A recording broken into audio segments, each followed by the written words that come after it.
A lot of this isn't going to make sense to you, and I'm sorry about that. I'm just going to start at the beginning, with the house.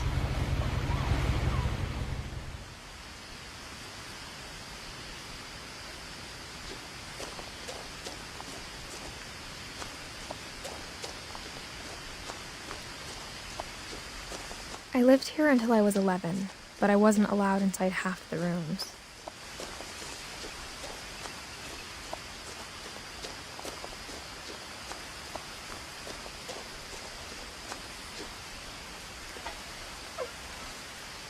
Inside the mailbox were bills from 7 years ago, marked urgent, open immediately.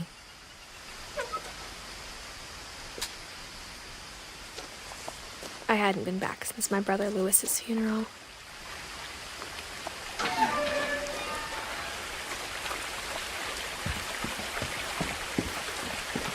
In her will, my mother left me a key, but didn't tell me what it unlocked. Maybe she thought I'd know. Or she thought that the mystery would be enough to bring me back.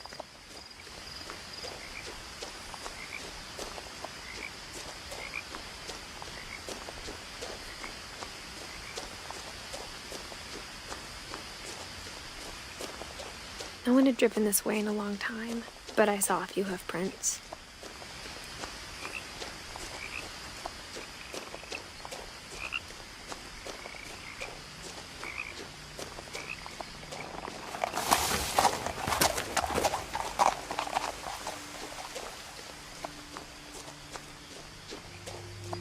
The truth is, even after I inherited the house, I never thought I'd come back to it.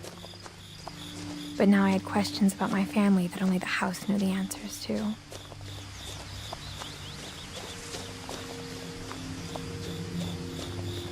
The house was exactly like I remembered it, the way I'd been dreaming about it.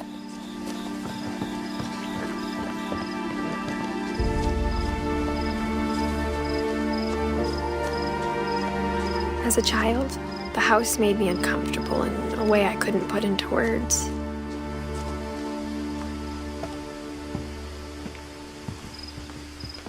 Now, as a 17-year-old, I knew exactly what those words were. I was afraid of the house. I hoped the key might unlock the front door. It didn't.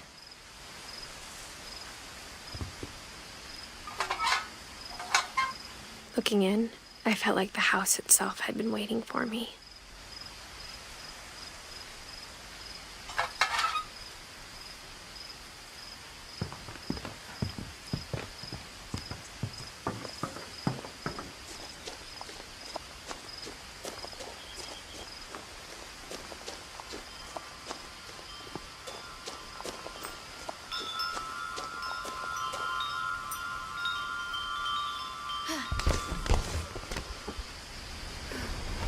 Crawling through the doggy door used to be a lot easier when I was 11.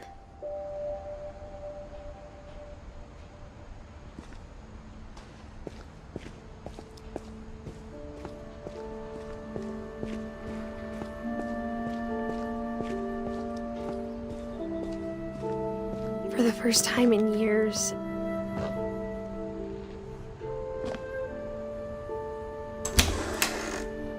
I felt like I was home.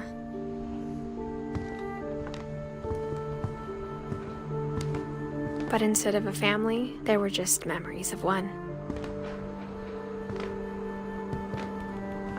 Like how after Lewis started working at the cannery, we all got sick of eating salmon. Except our cat, Molly.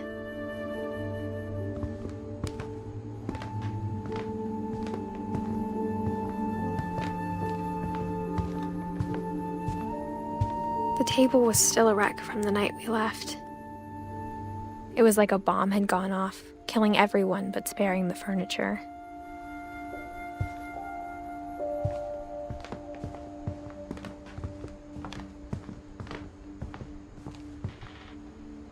My mom was the only one of us who could imagine Great-Grandma Edie living in a nursing home.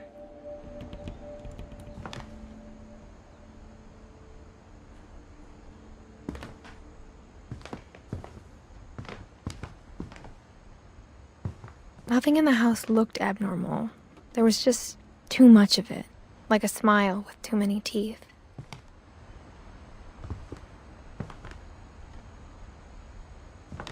Even the fireplace had a story. Edie told me the bricks came from the original house, after it sank.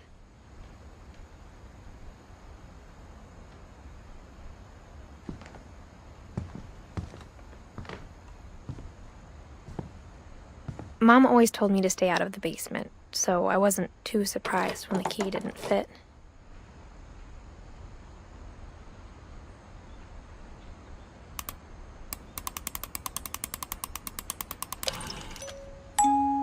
Great-Grandpa Sven built a music box for Barbara, along with the rest of the house.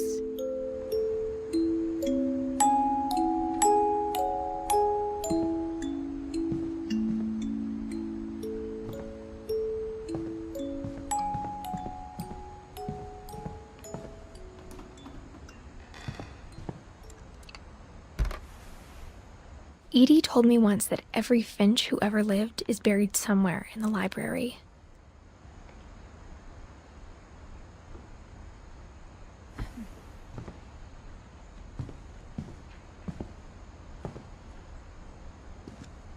After Milton disappeared, Mom sealed up all the bedrooms. Then Edie retaliated and drilled peepholes.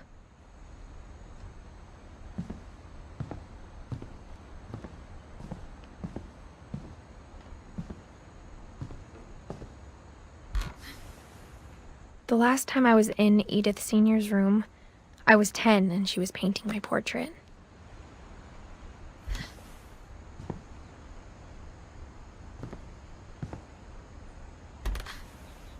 As a kid, I just assumed every house had peepholes and sealed rooms you weren't allowed inside of.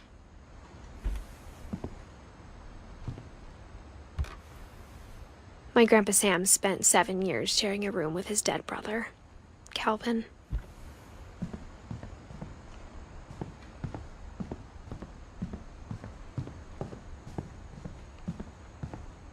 Whenever people ask me about my family, the first thing they always want to know about is Barbara.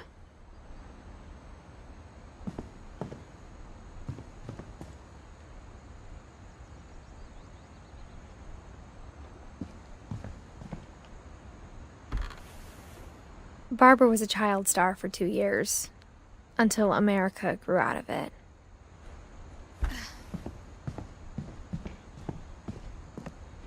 Mom must have locked the third-floor stairs on the night we left.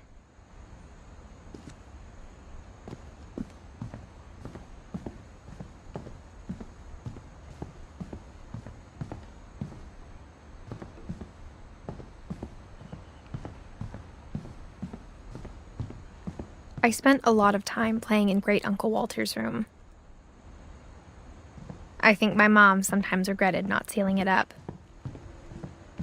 Lewis told me there were secret passages, but I never believed him.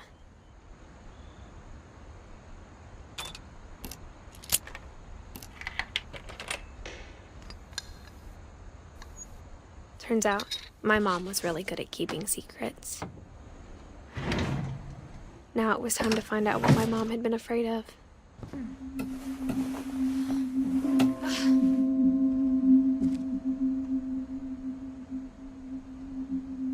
Reading this, maybe it sounds like I had a plan.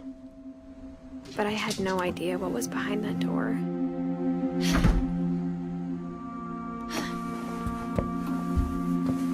Just like I had no idea where all this was gonna lead.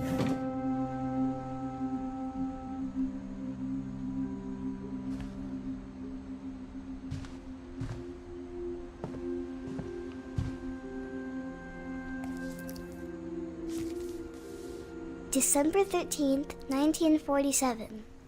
Dear Diary, I'll be gone soon, but I wanted to tell somebody about what's gonna happen. It started when Mom sent me to bed without dinner. I woke up and I was starving, so I looked around for something to eat.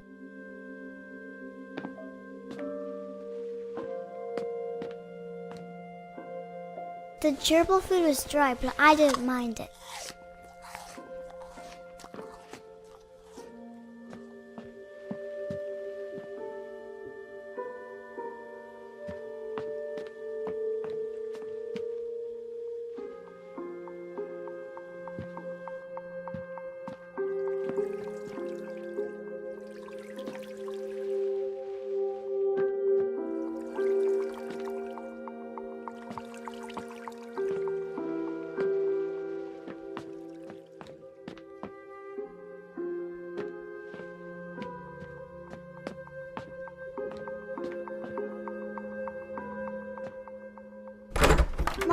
can I come out now? Sweetheart, it's late. Go to sleep.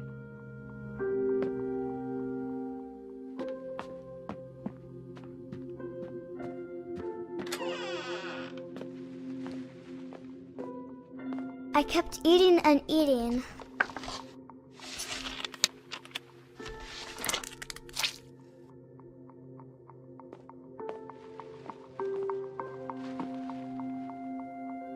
I ate a lot of things that night.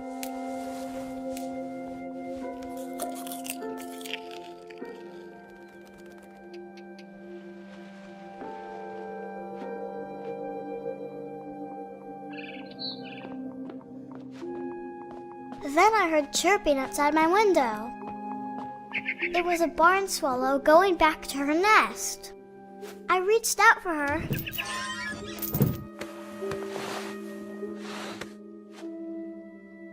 And suddenly, I was a cat.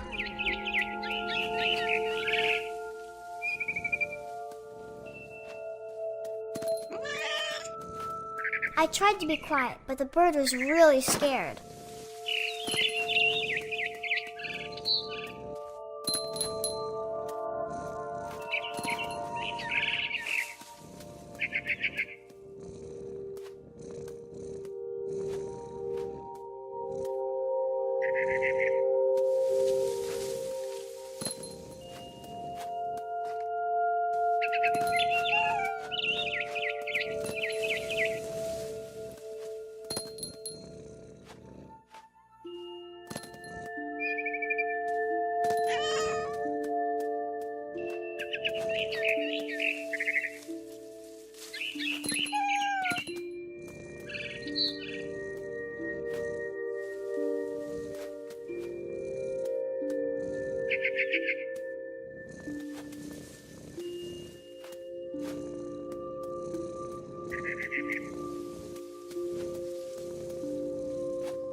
The babies were all gone.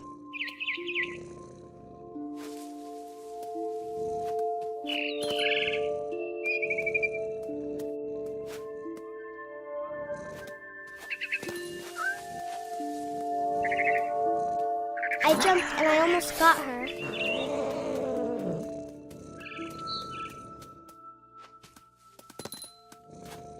I could tell she was getting really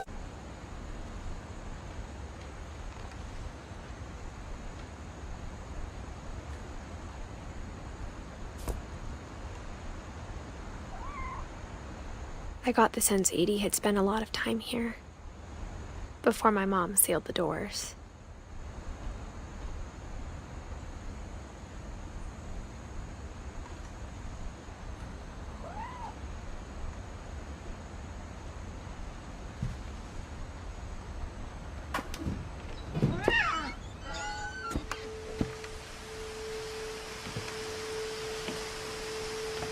This will be obvious later, but my mom never told me any of these stories.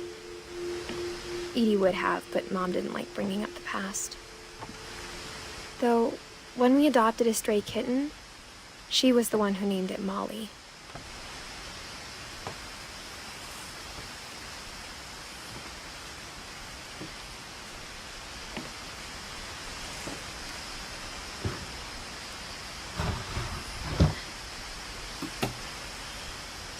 I spent a lot of time in Great-Grandma Edie's room.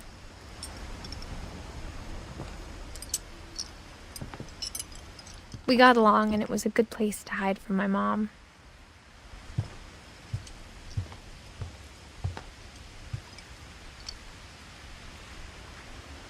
Edie gave a big interview about a mole man living under the Finch house. My mom was furious. I hadn't thought of myself as Edith Jr. for a long, long time.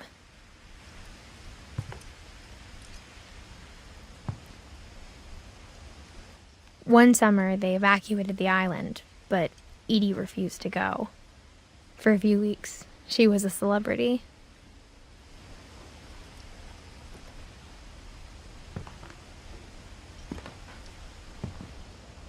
When Edie told people Sven was killed by a dragon, She could also have said he was building a dragon-shaped slide that collapsed.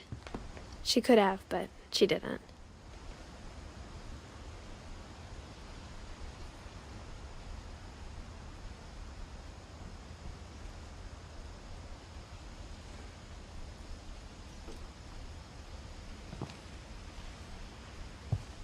Even in her 90s, sometimes Edie seemed a lot younger than my mother.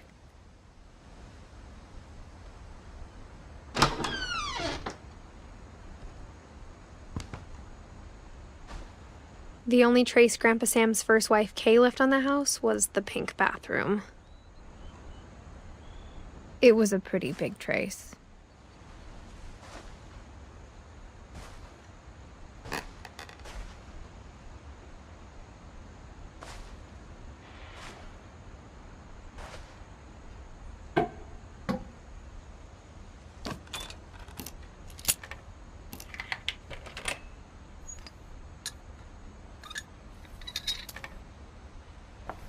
There's a secret in this bathroom. It's in the last place you would look. It isn't in the cupboard.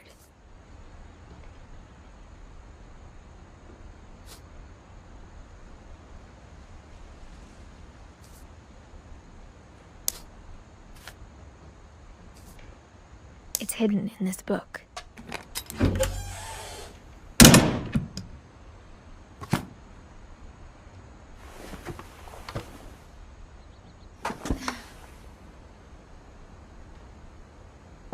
Sven gave Sam an old camera he'd refurbished. He never put it down.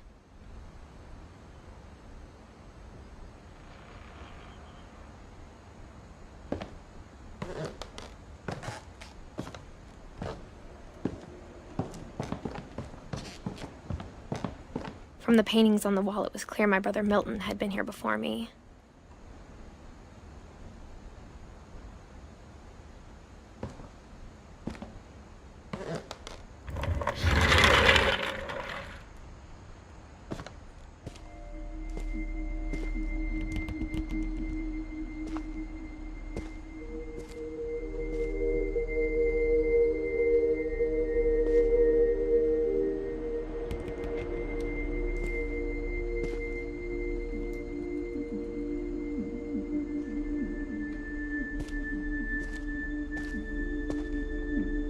I knew Grandpa Sam had a twin,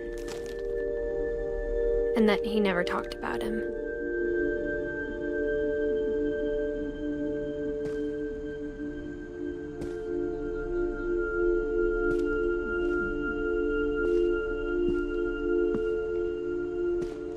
I guess my grandpa didn't like history any more than my mom did.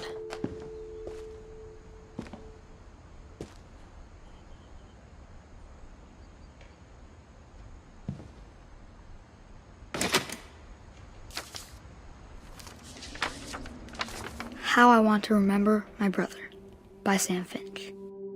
The thing I remember is that when he made up his mind, that was it.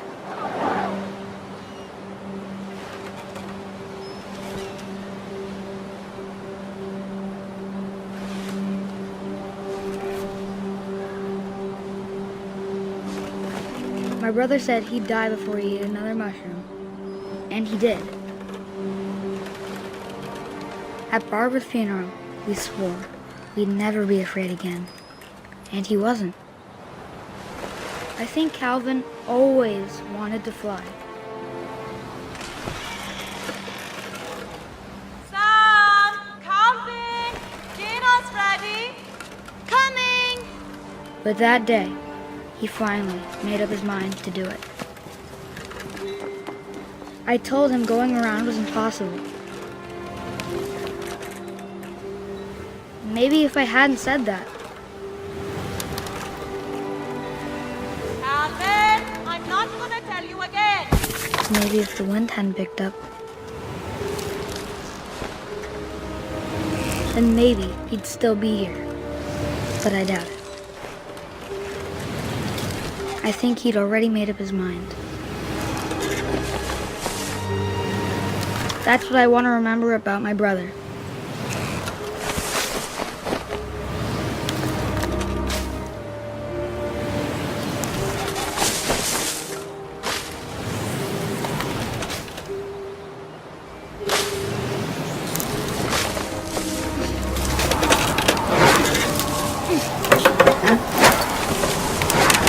The day he made up his mind to fly. And he did.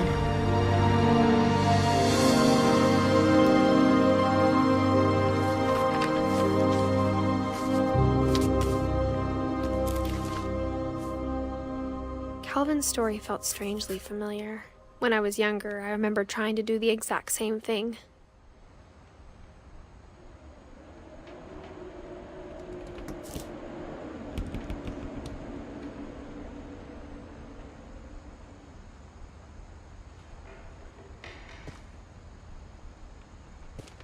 After the funeral, Edie roped off Calvin's half of the room. Mom said Grandpa Sam enlisted at 18 and never set foot in the room again.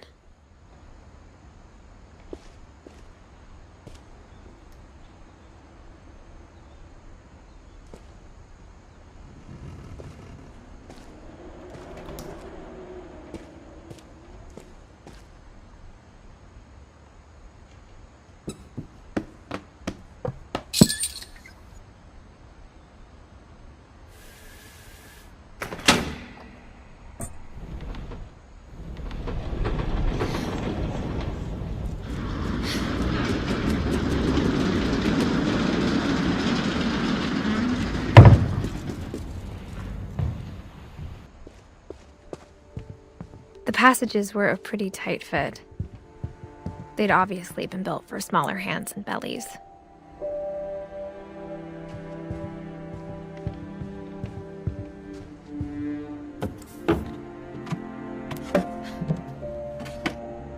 Growing up, I always thought of Barbara as a child star.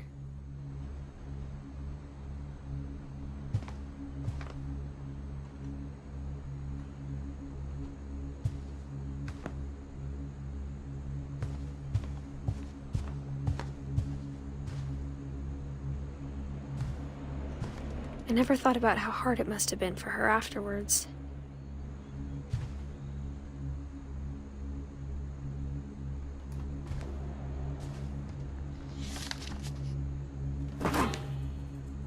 Of all the stories people wrote about Barbara's death, I'm surprised Edie saved this one.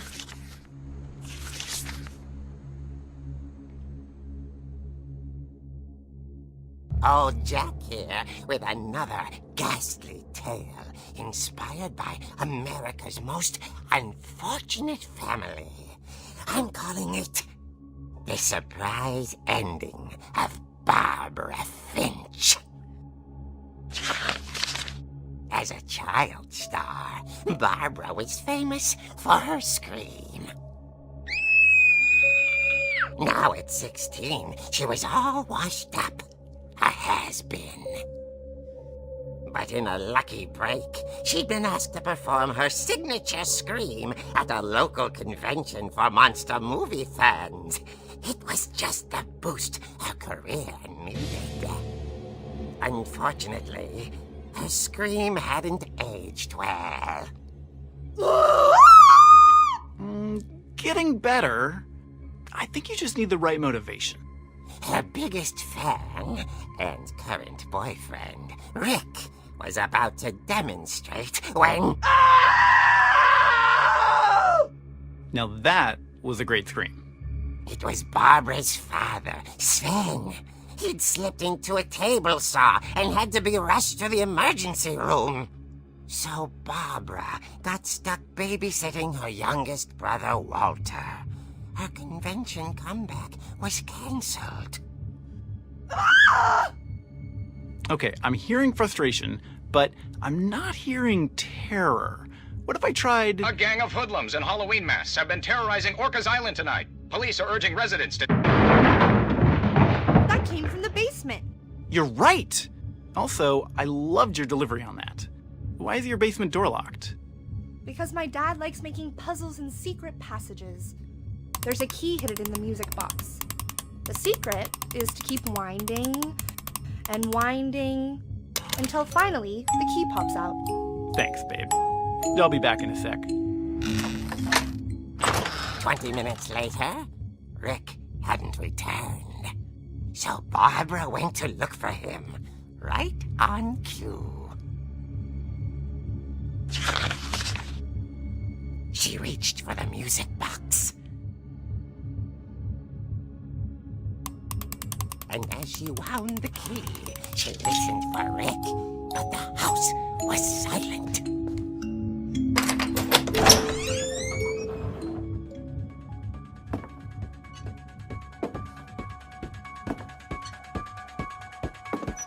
She found Rick's crutch and imagined the worst.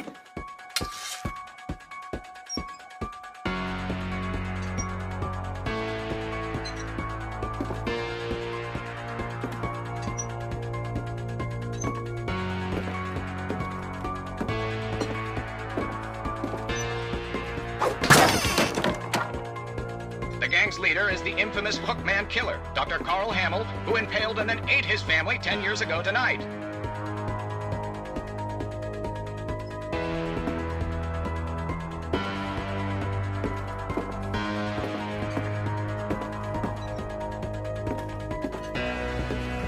The old fridge rattled and grew still. Oh dear! Oh! Rick? Barb, relax. I was just trying to scare you to help you find your scream. Well, I'm not scared, Rick. I'm furious. Then act furious. All I'm getting from you now is that you're hurt and confused and you... She threw him out, but she kept a little something to remember him by. Barb, have you seen my other crutch? And she was still holding it when she fell asleep watching the late picture show. Hours later... Barbara! Walter, what's going on up there? Ah! Okay, I'm coming up, but if this is a trick, you're dead, Walter.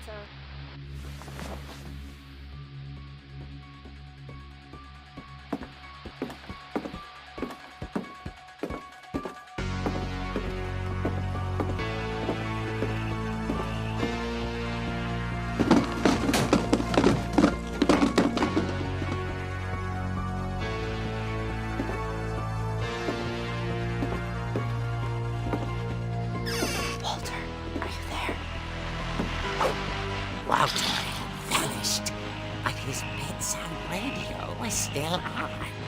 Orcas Island police describe the man as 6 feet tall, with a steel hook for a hand. Residents are urged to lock all doors and windows and notify the police of any suspicious activity. Barbara turned, saw the hook man, and was speechless. He was quite smashing.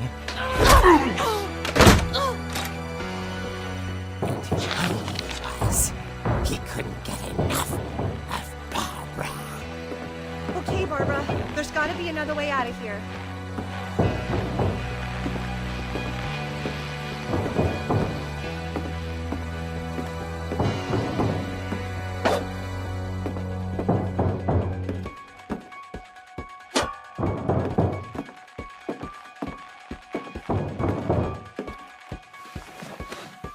That night, she played her part beautifully.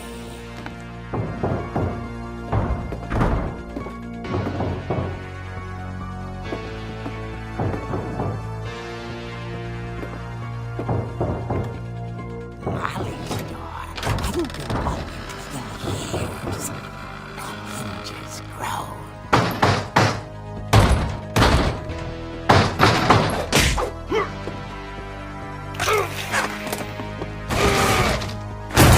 He wasn't moving, but she sensed the story might not be over yet.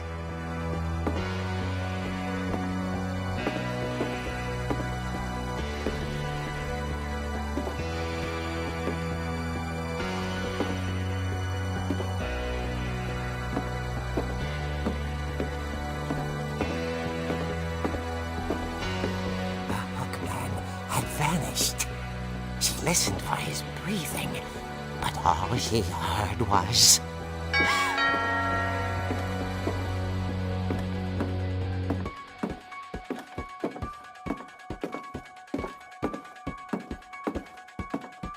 the door, she heard whispering. It was coming from inside the house.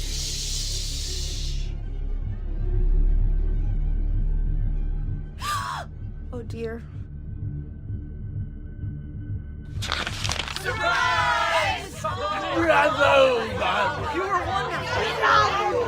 monsters had come to surprise her. For Barbara, it was a dream come true. Then she saw what kind of monsters they were, and she realized what was about to happen. She was going to be famous. And with her final breath, Barbara Finch gave the performance of her life.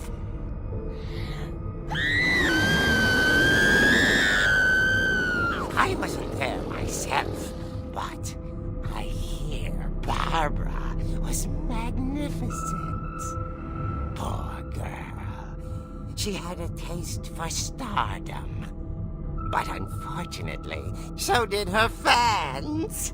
Of course, the police blamed it all on poor Rick, who disappeared the same night. And little Walter?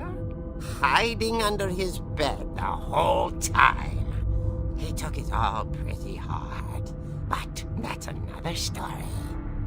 As for Barbara, tucked inside the music box was all they ever found of her. Her ear. Now that's what I call a real eerie tale.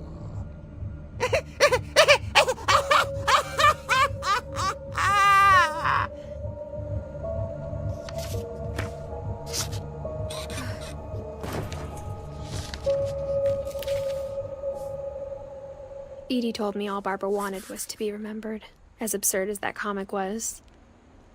Maybe what Edie saw was a happy ending.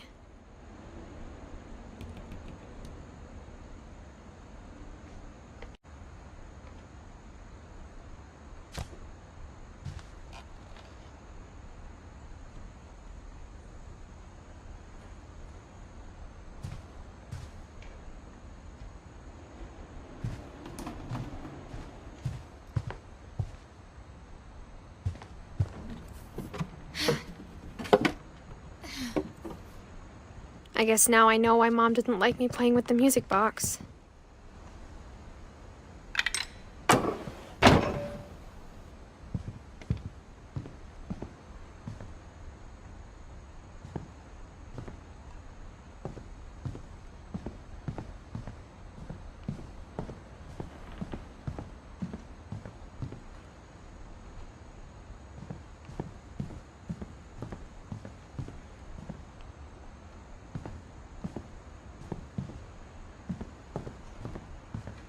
It's funny. All those times I played with the music box and never found the basement key.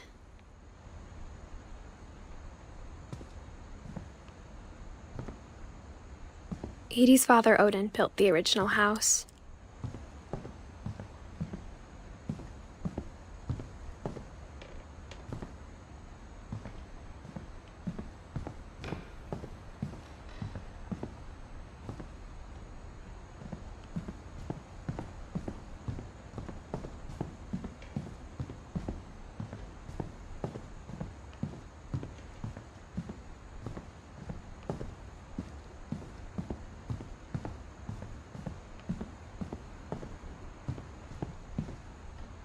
I wonder if that comic was right about there being a key inside the music box near the basement.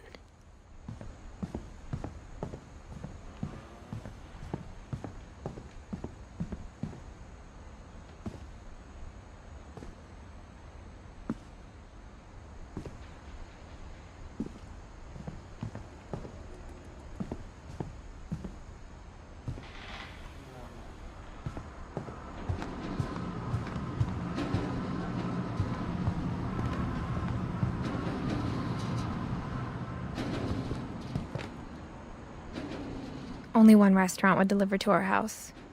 We had Chinese a lot.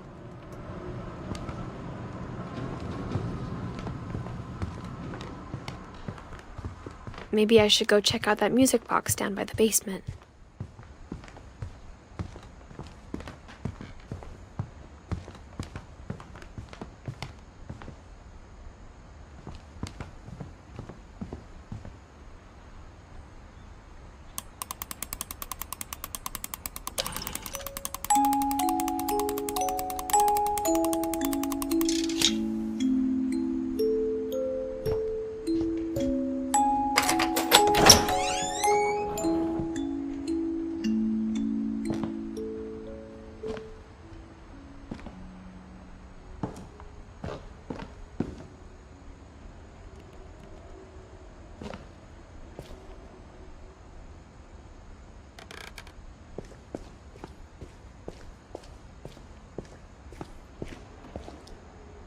Mom said the basement was off limits, unless I wanted another tetanus shot.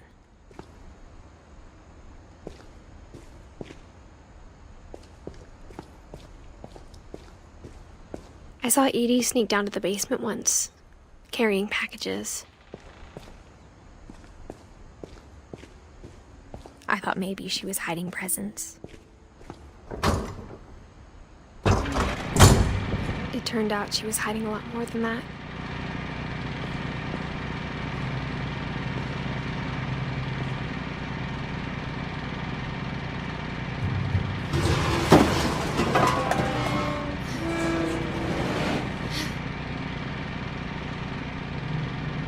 I remember asking Mom once about where Walter had gone.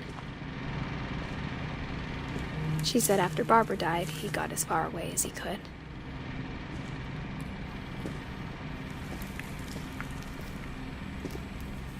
If there's a pattern in all these stories,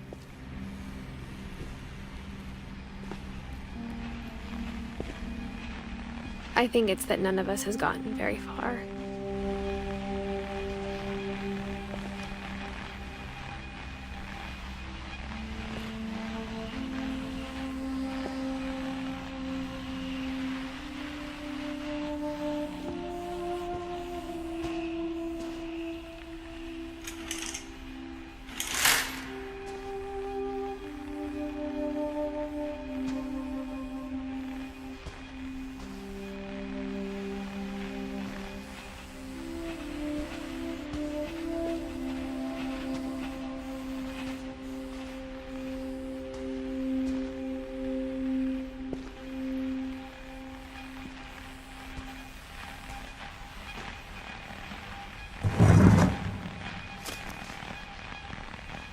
Goodbye, everyone. I can't believe I've been down here for 30 years. On that first day, after the shaking started, I didn't think I'd survive a week.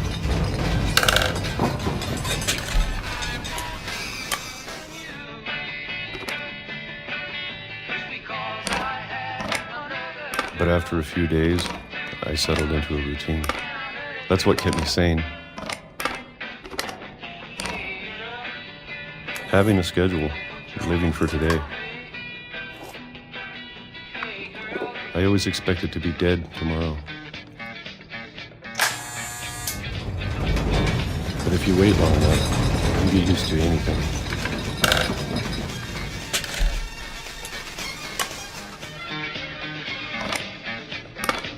Even a monster on the other side of a door starts to feel normal. Almost friendly.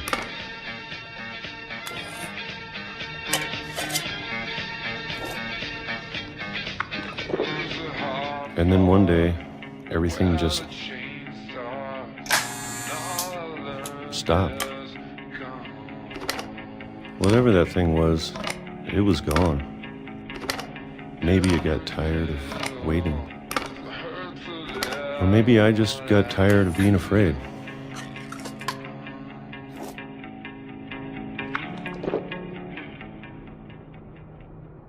It's been a week now, the longest in 30 years.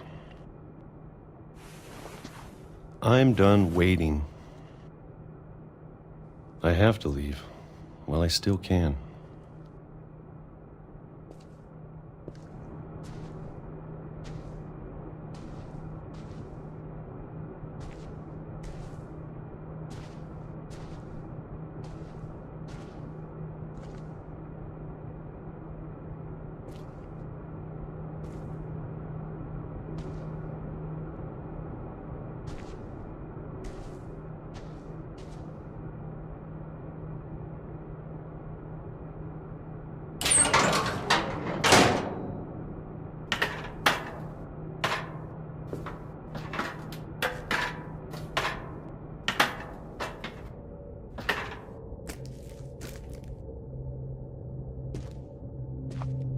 I know it's out there, somewhere. Whatever killed Barbara and Molly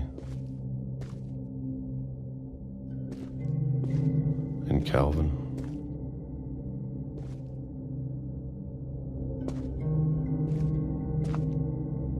Maybe this is all a mistake.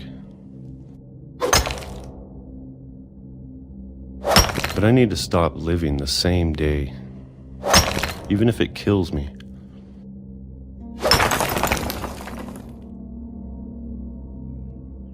Whatever's out there, I want you to know I'm ready for it. I'm going to appreciate all of it, especially the food. I don't mind if I only have a year left, or a month, or a single week. I'd be happy with one new day. I can already imagine the sun on my face.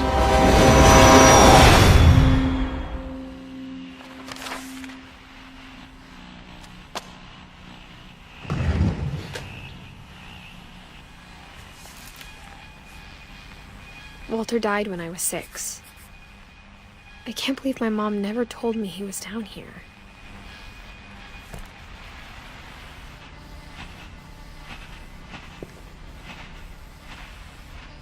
I'm sure my mom was trying to protect me.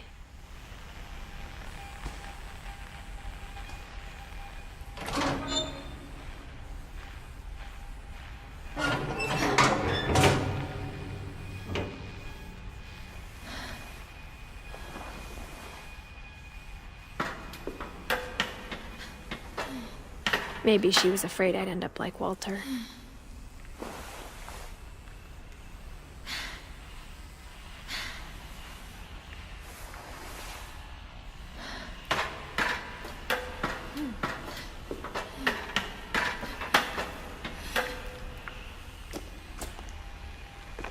But if she never told me about an uncle under the house, I can only imagine what else she was hiding.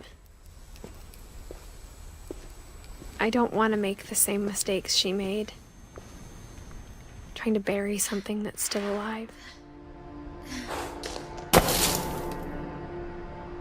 Now that there's only one of us left, or maybe 2, I thought it was time I heard the stories for myself and found out what happened to everyone else. But now I'm worried the stories themselves might be the problem. Maybe we believed so much in a family curse, we made it real.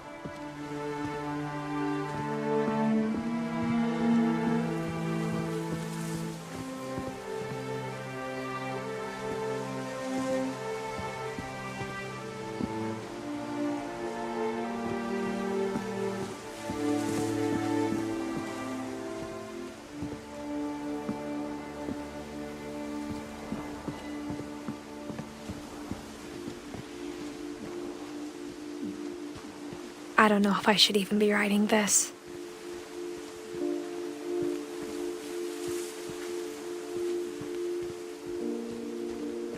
Maybe it'd be better if all this just died with me.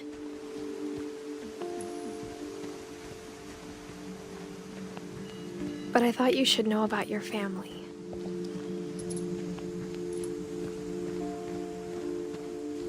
And the history you're a part of. Though to be honest, I feel as lost as you probably do right now.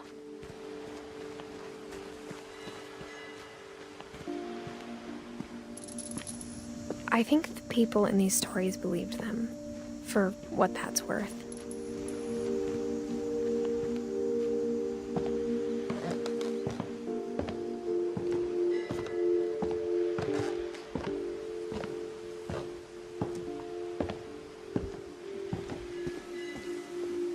And when you look at the house, that history of imagination and stubbornness and madness, any of it seems possible.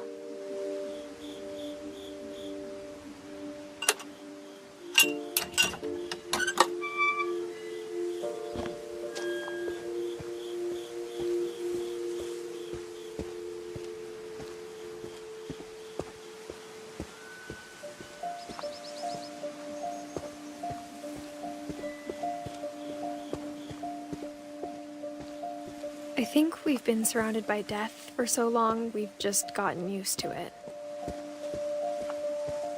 What kind of family finishes building a cemetery before starting the house?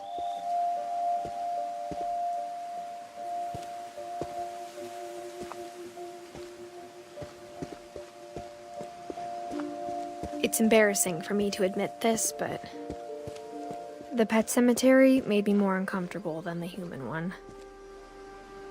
3 of the gerbils were mine, and 2 had been my fault.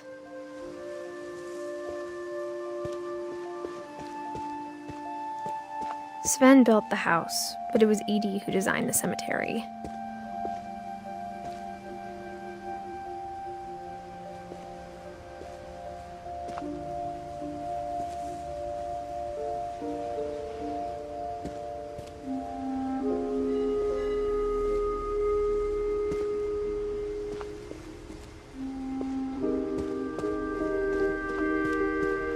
I'm sure Odin's monument had been Edie's idea.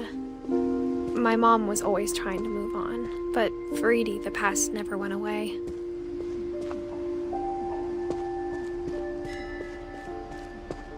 She could see it poking out of the water at low tide.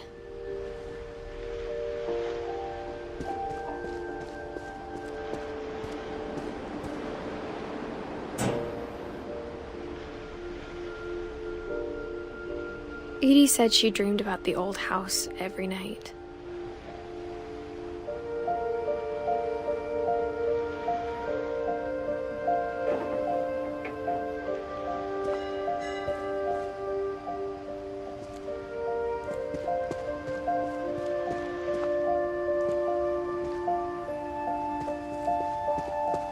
Edie's side was always easier for me to understand.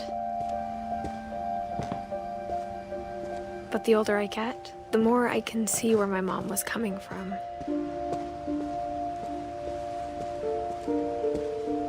She lost 2 of her brothers, just like I did. I get why she tried so hard to protect us.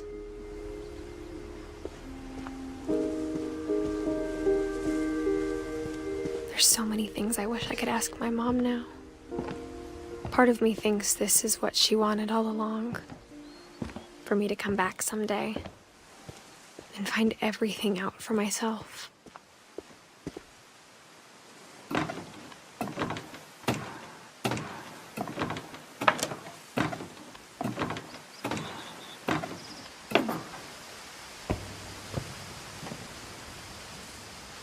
But looking back on it now, if she told me there was going to be so much climbing, I never would have come when I was 22 weeks pregnant.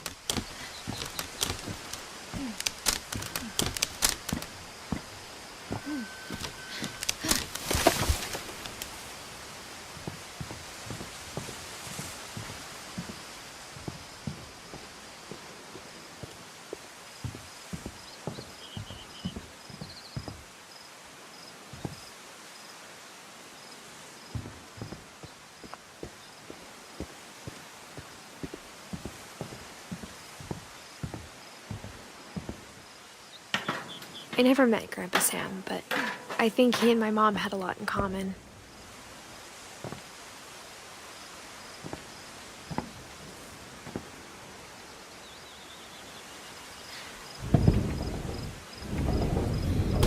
They were both pretty intense.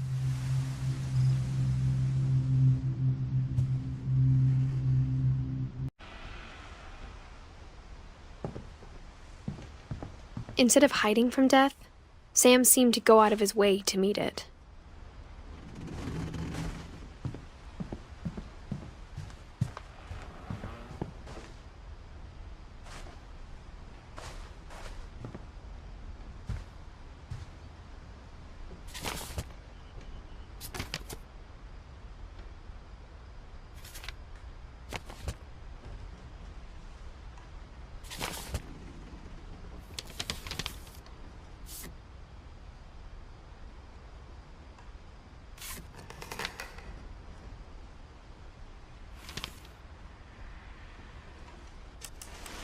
Dawn, I promise, you'll never forget this weekend.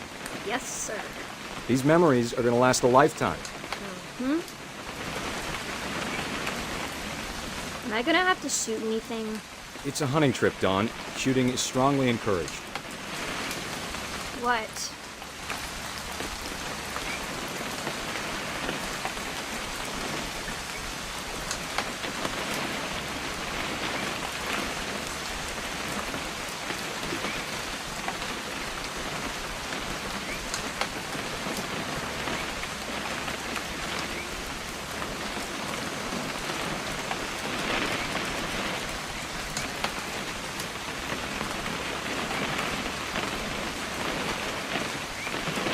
Too early, Dad.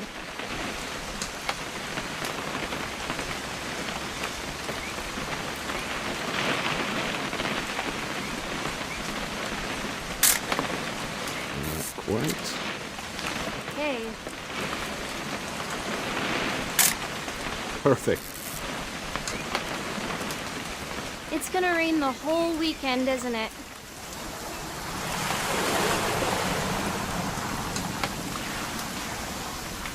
Please just take the damn picture. Hey, language. I will never forget this weekend, Dad. That's the spirit. Okay, got it. I'm gonna take some pictures, okay? Just be careful. That camera's older than you are.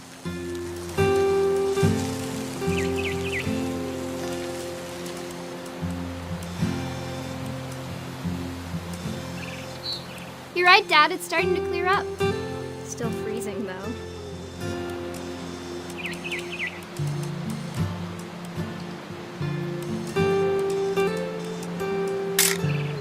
Aw.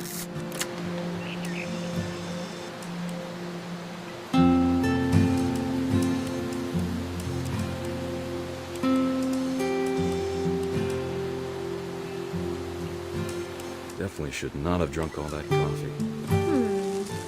Hold still while I take a picture of you. Hey! That's a keeper.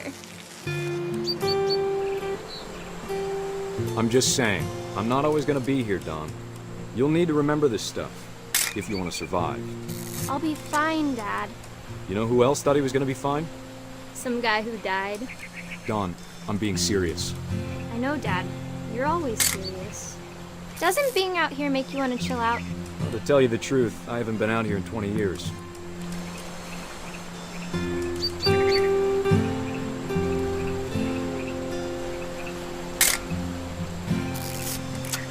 Last time I was with my brother Calvin.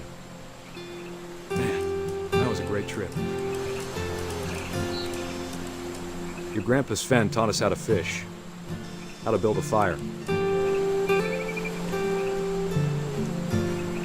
We found an old logging trail. There were deer everywhere. I bet if I could remember where that trail was, we'd spot a buck for you in no time.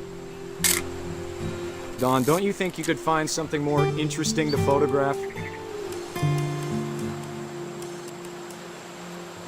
Give me a minute to check the map.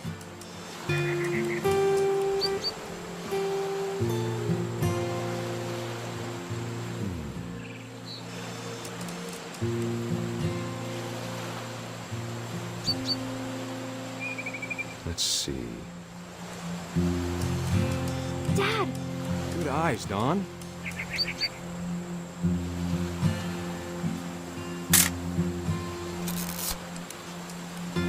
Before you take the shot, let me get a picture of it.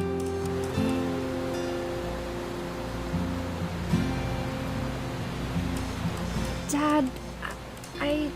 Just breathe. Turn off your imagination. Focus on your target. Let me get behind you. Do I have to do this? Dawn, you don't have to do anything. But if you want to survive, you'll need to be strong.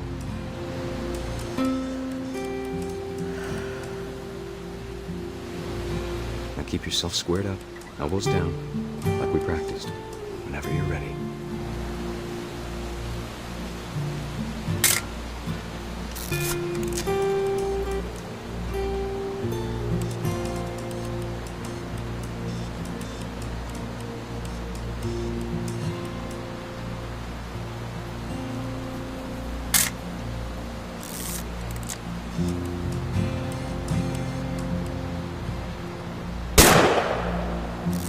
Great shot, Don.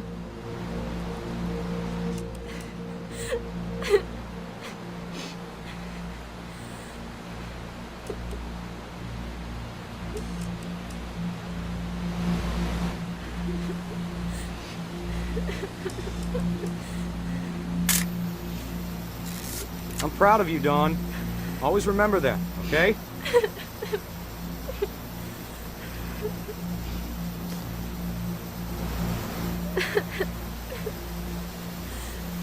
Sorry, Dawn. Just gotta reset the timer.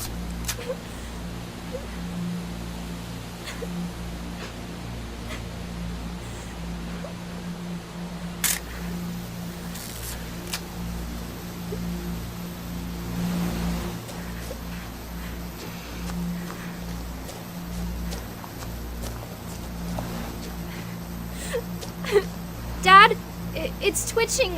I think That's it's totally normal, Dawn. Just focus on the camera. Try not to think about— Dad!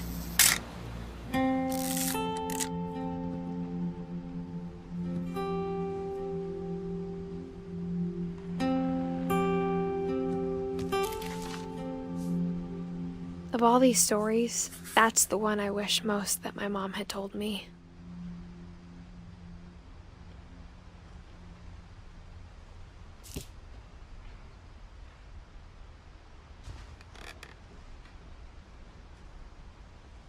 Sam spent his life shooting photos, but Mom said he got nervous being in front of the camera.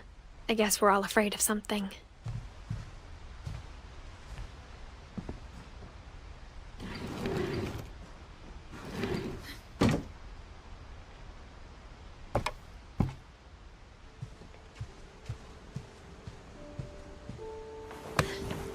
After Sam died, my mom and Edie got really close. They'd both lost a lot.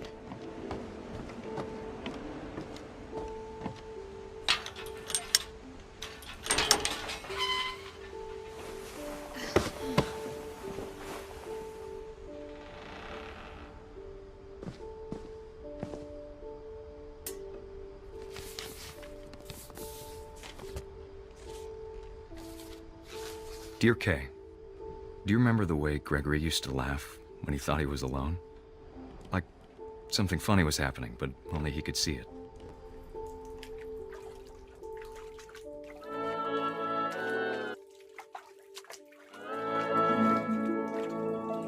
I think he saw things the rest of us don't.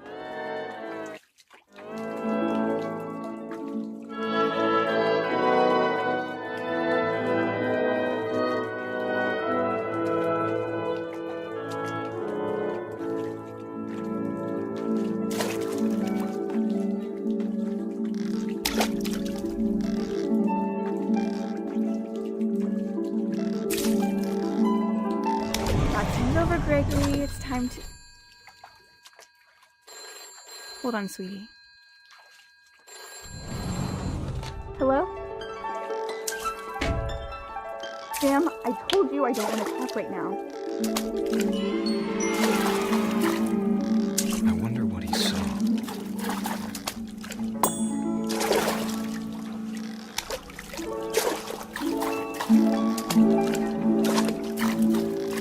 What his world was like.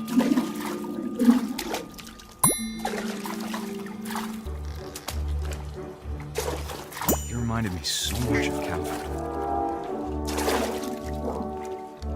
Lost in his imagination.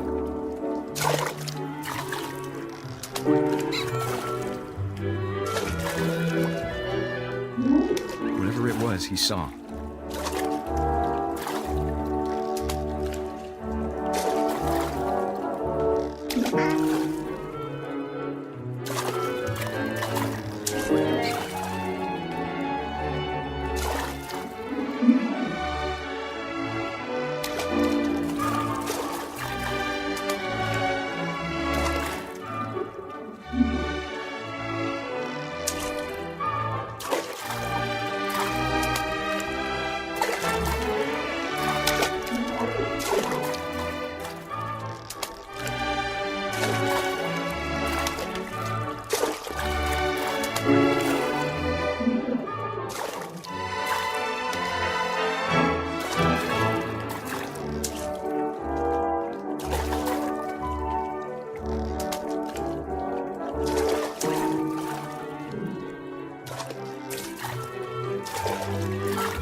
I worried about a baby being too happy.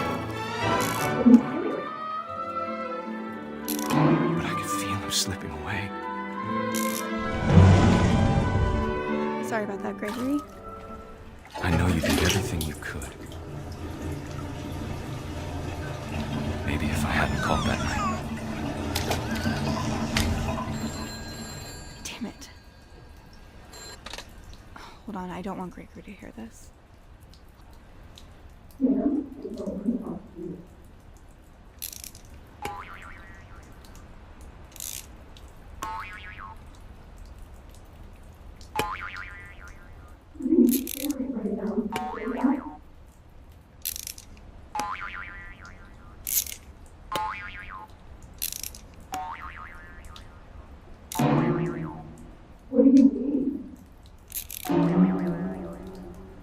I wish he could have told us about the world he saw.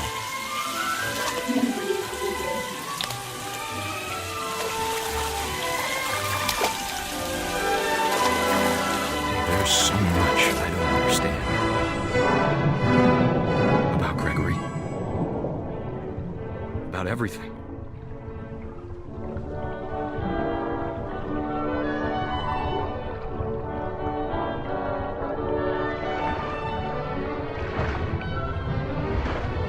But I know what happened wasn't your fault.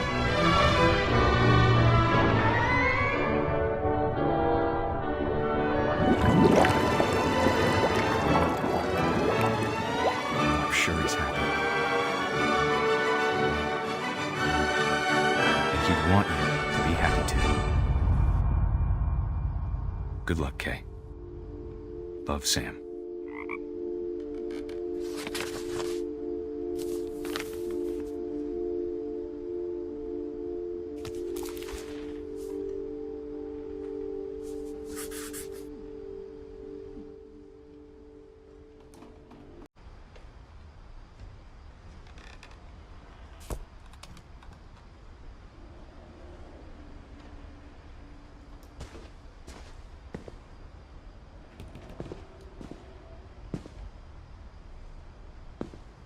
I can't imagine my mom ever writing poetry, and yet...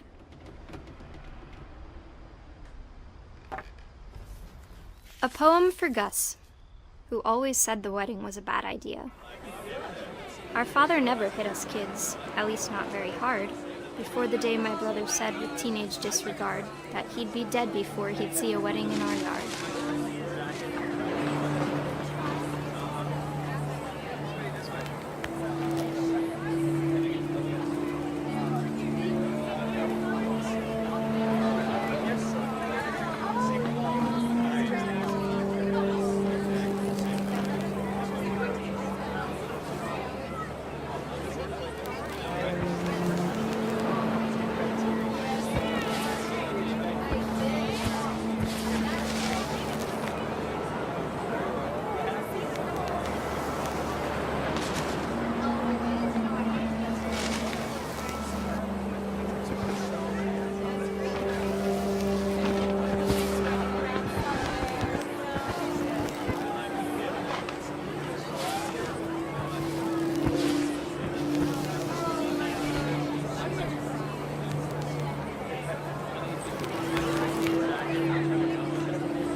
My father made him come, of course, but Gus stood far apart, just flew his kite and bottled up the storm inside his heart.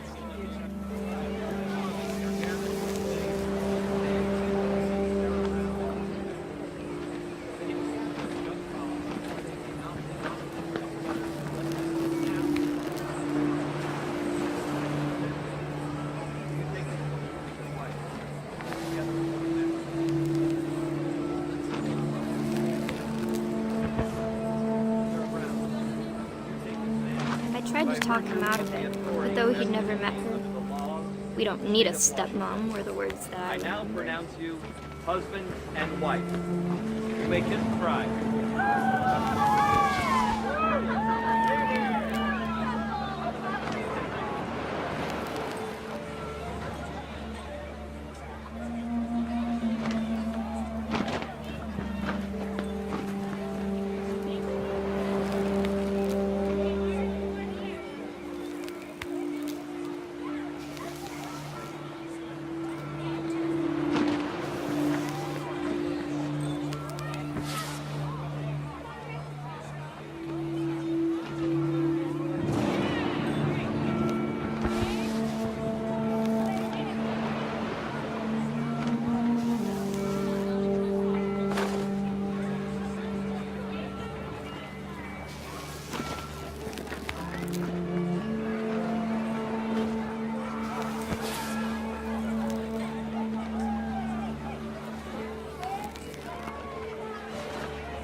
When the time for photos came, Dad ordered him to Come here. But Gus declined, and as a sign held up his middle finger.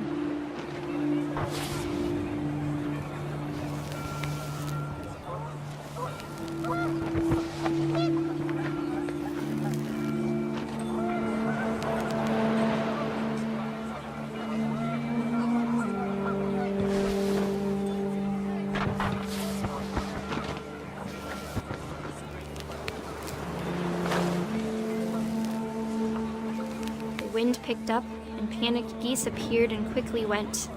But all the humans did that day was go inside the tent.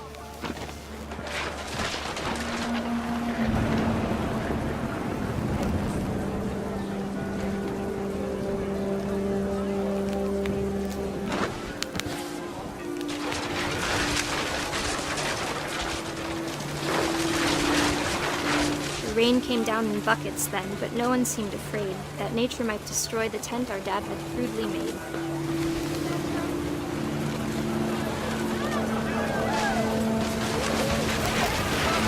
The thunder sounded much too close and full of angry power, but all my father said to this was, "Make the music louder."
I wish that I could truly say I thought about you on that day. Out there on the beach alone, just you, the wind, the sea, and foam. But I didn't, until we found you.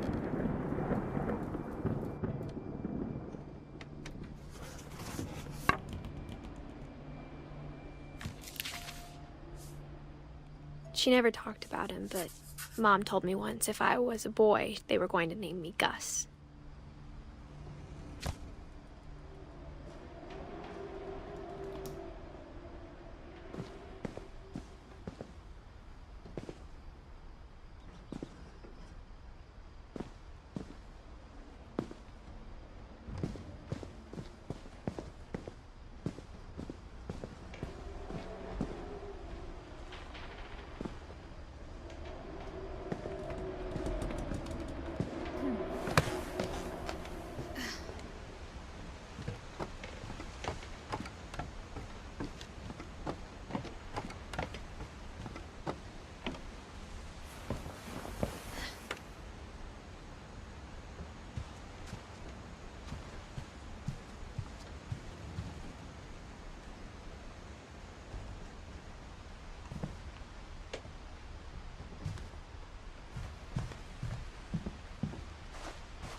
My mom moved up to the loft after her brothers died. At the time, it was as far away as she could get.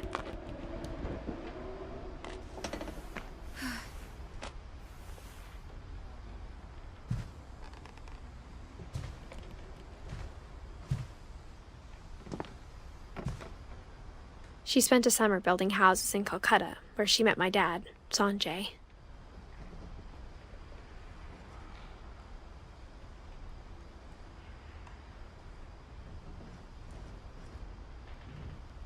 My mom moved to India a week after graduation and got a job teaching English. Louis was born a year later.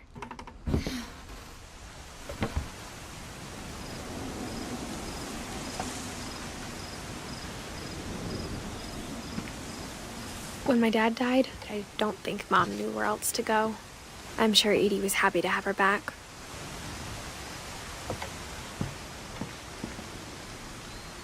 The house had to get a little bigger, but Edie was used to that.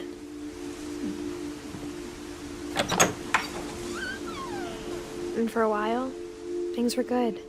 Almost normal.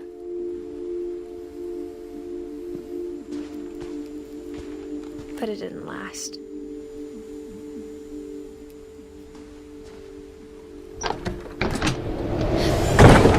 The beginning of the end was Milton's 10th birthday, when Edie gave him a castle.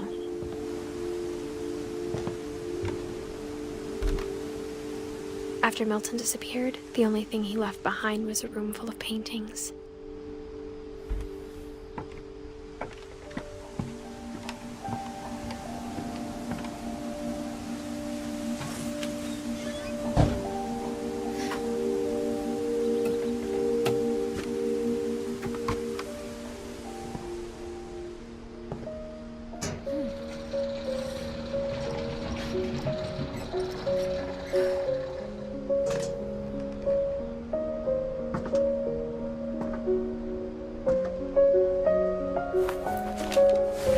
Milton Finch in The Magic Paintbrush.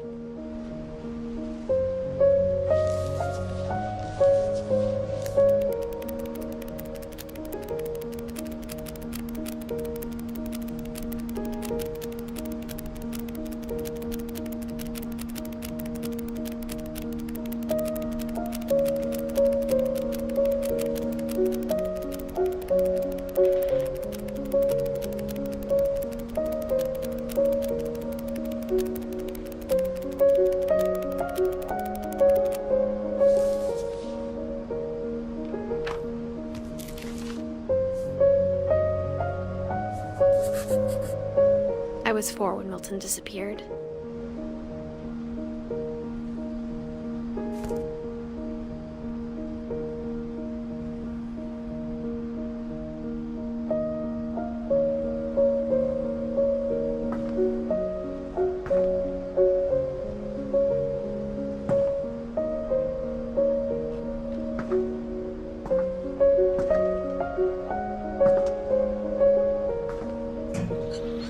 Mom spent months searching for my brother.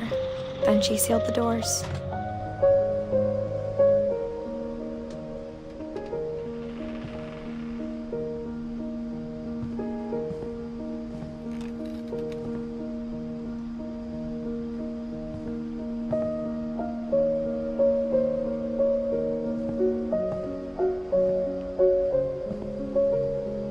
I think Edie was happy to finally have another painter in the family.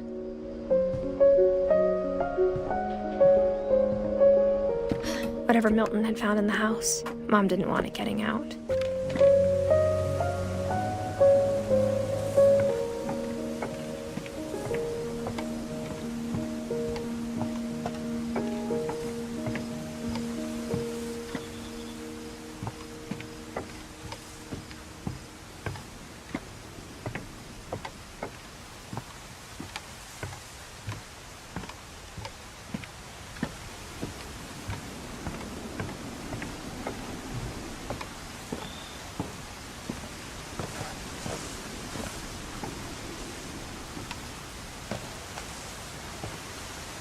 Mom definitely blamed Edie, but I think Lewis blamed himself. After he graduated, he just spent more and more time in his room. Until Mom got him a job at the cannery. Everyone always told me to stay out of Lewis's room. Except Lewis.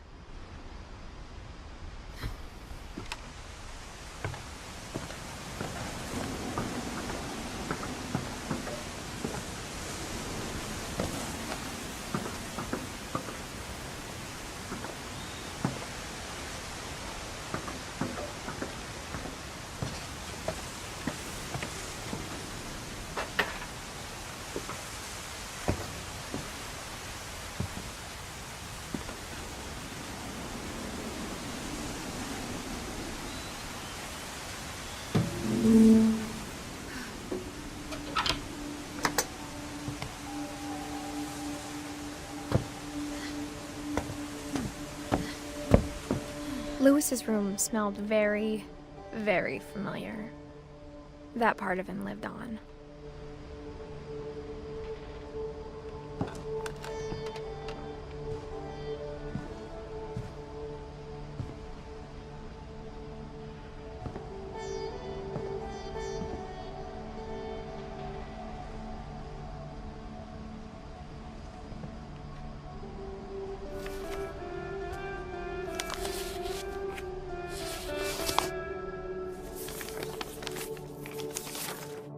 Dear Mrs. Finch, as Lewis's psychiatrist, I can understand your desire for an explanation. As I see it, the trouble began in January, shortly after we convinced your son to seek treatment for substance abuse. Newly sober, I believe Lewis first noticed the monotony of his daily life.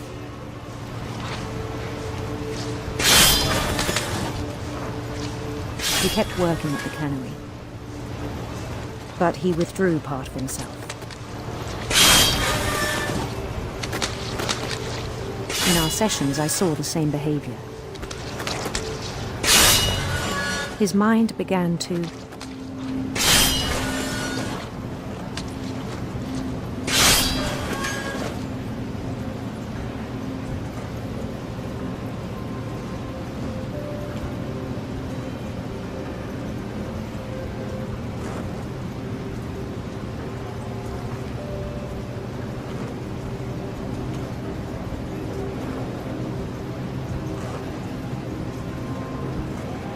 wander.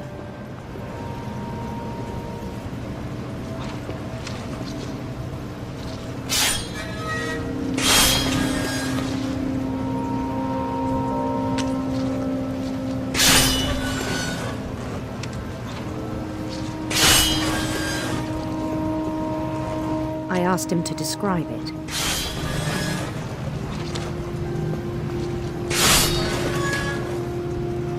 He said he started small, imagining a labyrinth.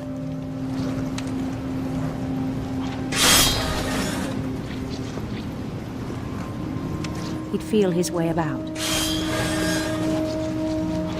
Then something moved. Bats.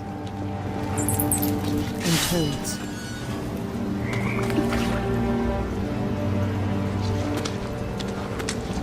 And things that have not names. He knew it was all in his head.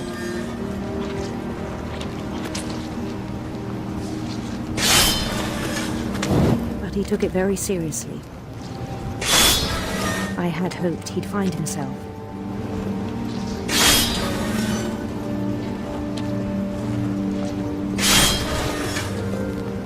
But he found something more.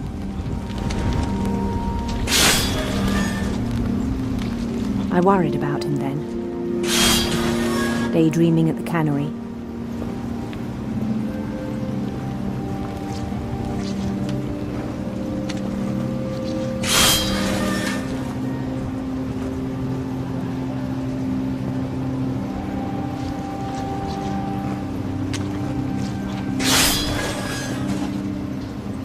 I spoke with his boss.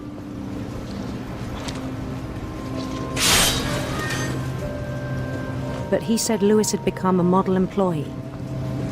Methodical, tireless, focused. like a whole new Lewis. So I let him go on.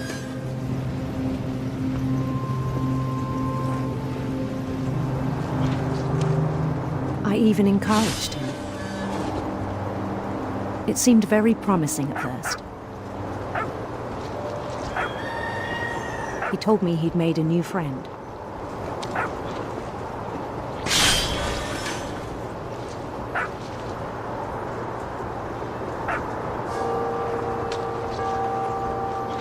On the edge of a city he named Lewis Topia. He built the city up slowly, brick by brick. Then he made musicians.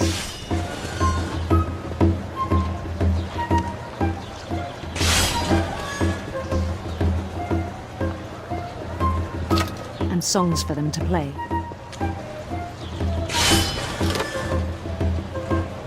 He talked about starting a band.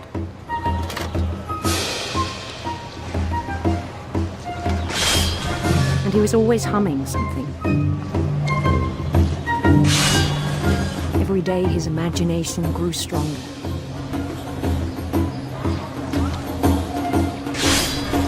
He no longer spoke at the cannery.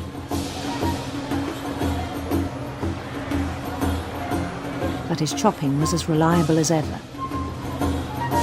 Then one day it struck him that all the cheering crowds, even the stones under his feet, were all in his imagination, so he could do whatever he wished.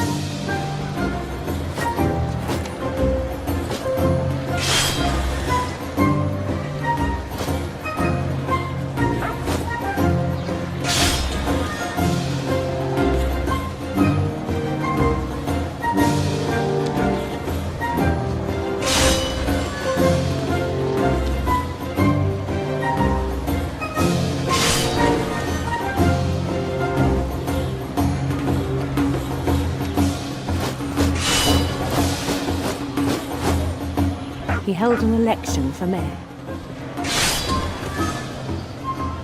And he won. They begged him to stay, but his mind was already wandering. It became a game for him.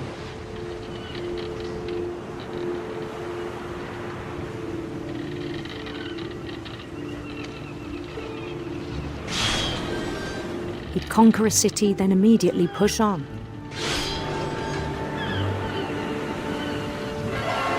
New Louisville.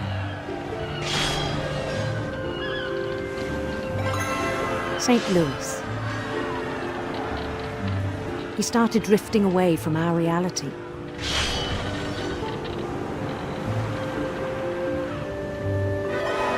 Minneapolis, until one day he forgot to go home from the cannery. Even as his mother pleaded with him, part of Lewis kept sailing on.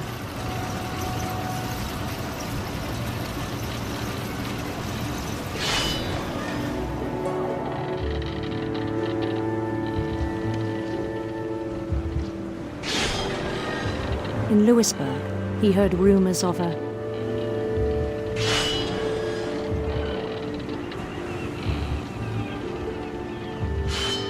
handsome queen.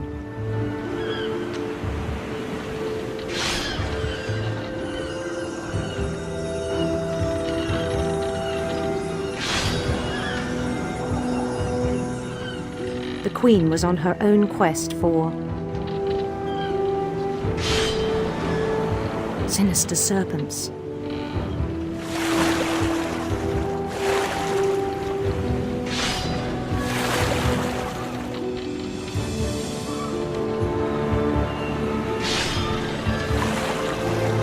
He followed the sound of her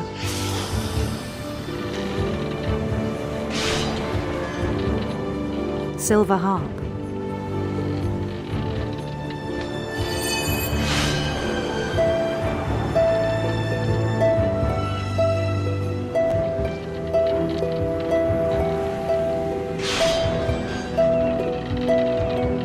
His chase led him to a golden palace east of the sun and west of the moon. Even then, his logic remained sound.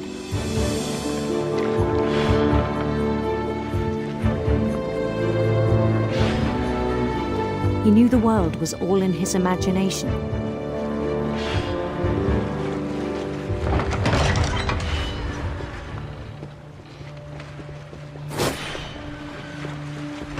But he was so proud of having created it.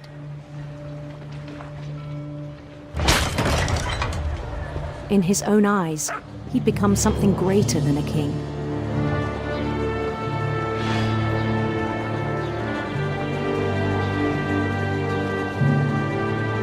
For someone who'd never known success in the real world, I think it was overwhelming. And then it struck him that the real Lewis was not the one chopping salmon, but the one climbing the steps of a golden palace.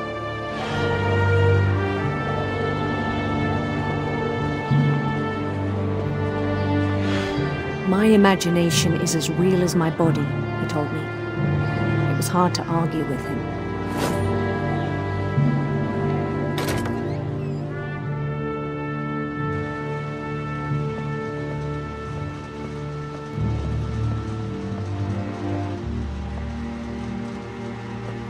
He began to forget the world we know.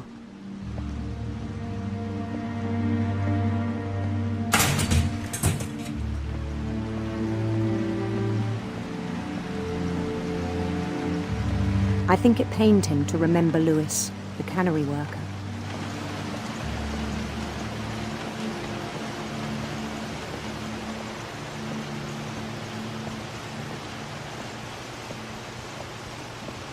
He began to despise the man with a royal contempt.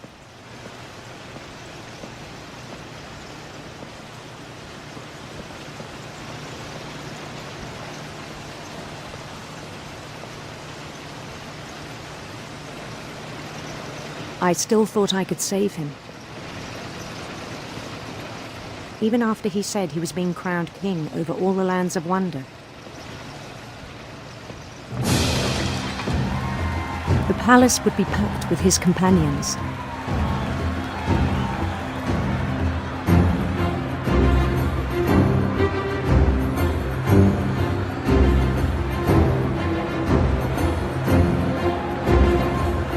Including the wise Calico who'd insisted on advising him.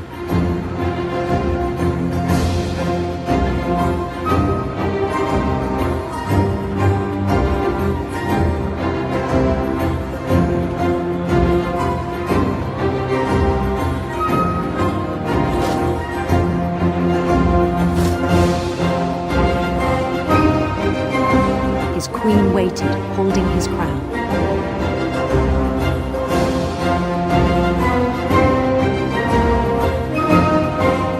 There was only one thing left to do.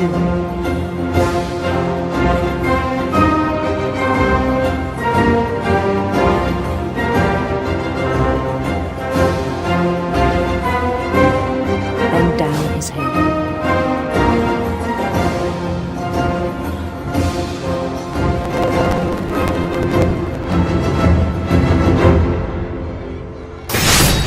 And the rest I think you know. Mrs. Finch, your son was a kind man who will be missed by all of us who knew him.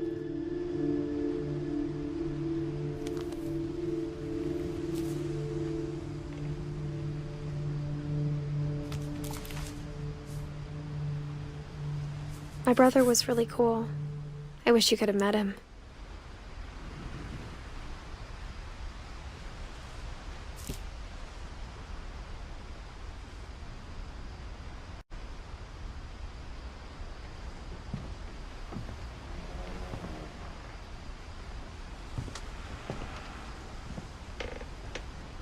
Lewis and I spent a lot of time playing games together, but he was surprisingly bad at them.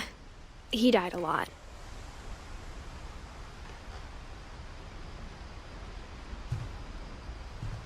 He was so proud of being Indian. I think for him, it was a way to be something other than just a Finch.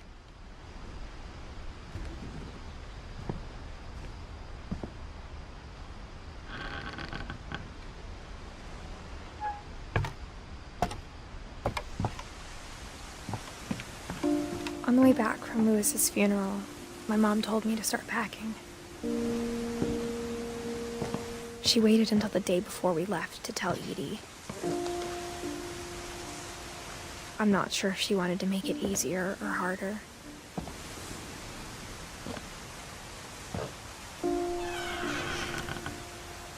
I wish we'd stayed.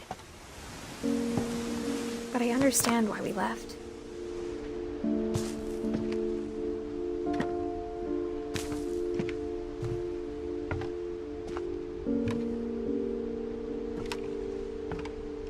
What happened that night had been coming for a long time.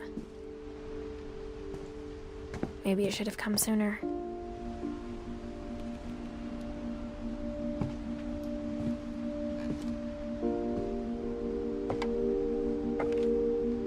But it had to end one way or another.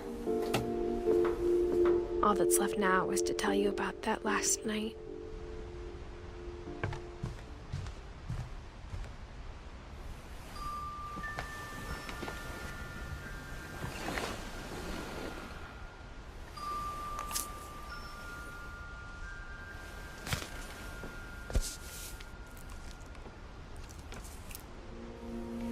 That whole last day, Edie just watched us pack and didn't say a word. Until supper, when she raised her glass and said, "To our final night together, and all our final nights apart." Grandma, you know what I said about alcohol. Some of your medications are very Edith, specific. I left a present for you in the hallway. Why don't you go open it? The grown-ups have to argue now. I'm sorry, you're right. We're all leaving tomorrow. Let's just enjoy our last... I'm not leaving. Edith, you're excused.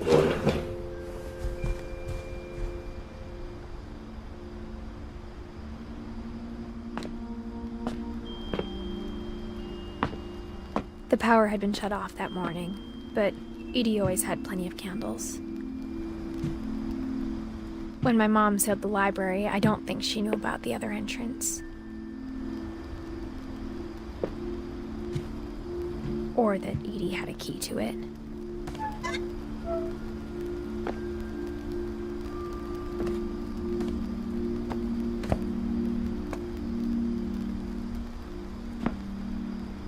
That thing you're afraid of isn't going to end when you leave the house. Edith has a right to know these stories. My children are dead because of your stories. I think it's best if Edith and I leave tonight.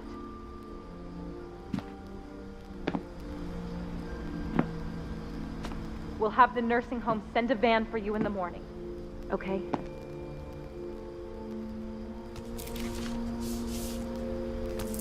Dear Edith, there's so many stories I wish I could tell you, but there's only time for one.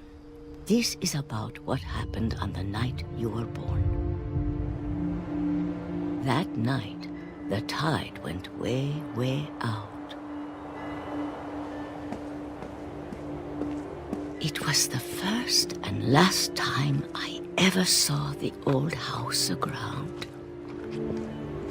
There'd been an earthquake out in the middle of the ocean.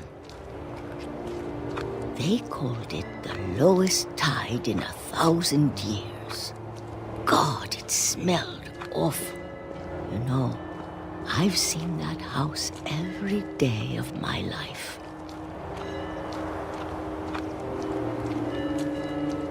But I never thought I'd go back to it. When the fog rolled in, I lost my way.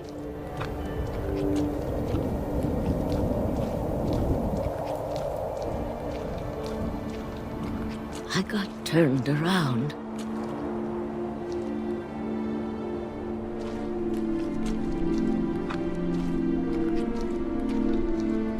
I started seeing things.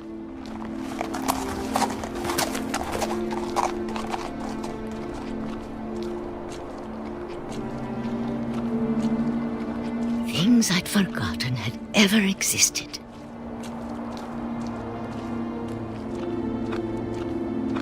But when I saw them, they felt like old friends. of things came back to me.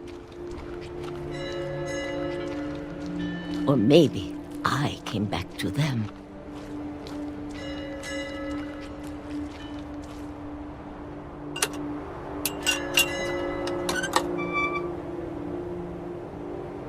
Things I can't explain, but that I need you to try and... Edith, what are you doing in here? It's mine. Edith! Mom, you're gonna rip it! Let go! I kicked and screamed, but Mom dragged me to the car.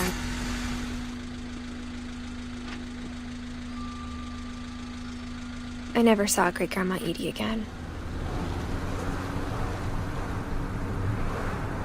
The next morning, the band came to pick her up, but she was already gone. After that, we moved around a lot.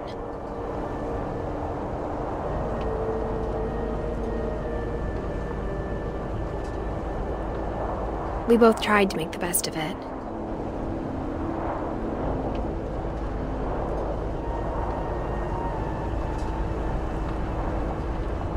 A few years went by.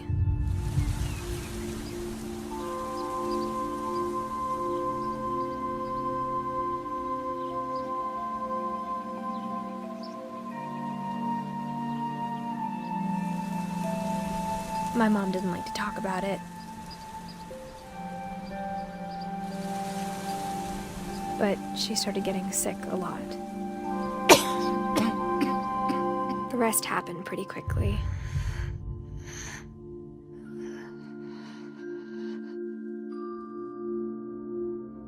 She got better for a while, and then she didn't.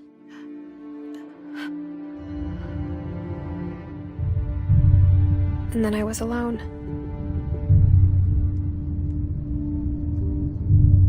The last Finch left alive.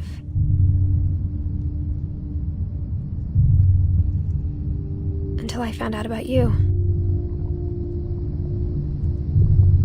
I'm still not sure what to tell you about all this. If we lived forever, maybe we'd have time to understand things. But as it is, I think the best we can do is try to open our eyes. And appreciate how strange and brief all of this is.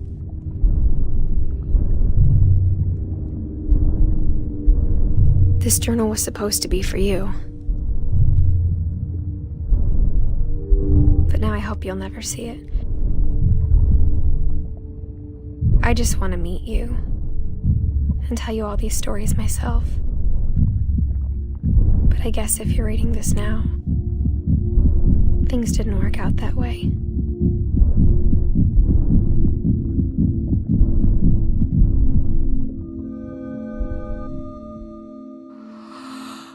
This is where your story begins.